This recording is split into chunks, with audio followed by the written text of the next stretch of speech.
China has been facing another round of major electricity shortfalls since last winter. At least a dozen provinces have issued power curbing or rationing orders. Foreign trade SMEs, small and medium-sized enterprises, which are engaged in foreign trade, are severely impacted by the orders.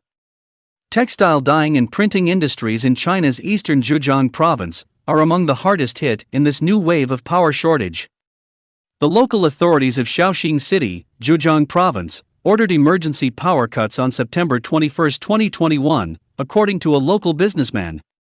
The notice came very abruptly.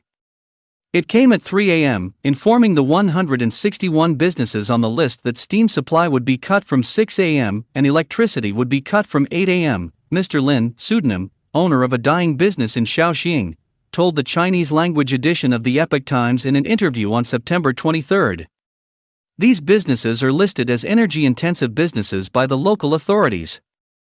According to the emergency power cut notice, all the businesses in Shaoxing must close for 3 days from September 19 to 21, and all the energy-intensive textile printing and dyeing businesses must halt their production from September 19 to the end of the month.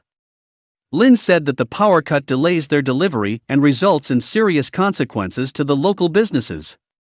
It is very serious for us. That means all our orders will be delayed, we cannot deliver on time, Lin said. Our clients may ask us for compensation.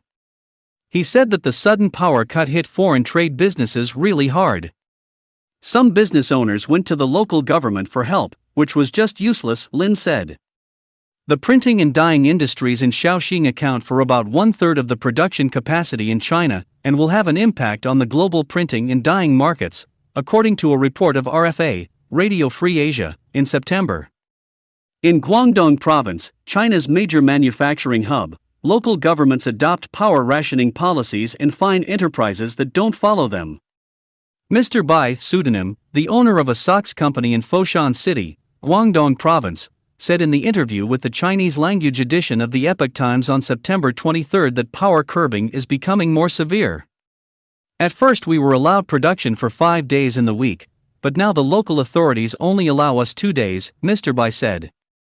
He has no idea when the power curb will be lifted, and his company is suffering huge losses every day. I am not able to fulfill my daily order, Mr. Bai said. Mr. Liao, pseudonym, the owner of a silicon products company in Zhongshan City, Guangdong, told the Epoch Times a similar situation on September 23. He said the local power curbing policy is open for 3 days and closed for 4 days every week. We can't deliver our products on time, this is one thing.